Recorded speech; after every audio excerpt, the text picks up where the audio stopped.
Good morning વિદ્યાર્થી મિત્રો. સરસ મજાનું ગુલાબ.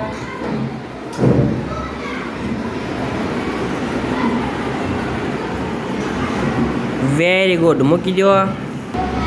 બાળકો, આપણે ગણિત વિષયમાં ઘણા બધા આકારો આવે, સાચી વાત?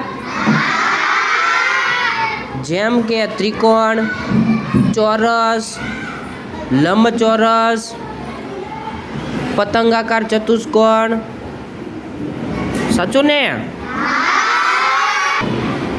તો આજનો પ્રશ્ન, ત્રિકોણને કેટલી બાજુઓ હોય છે?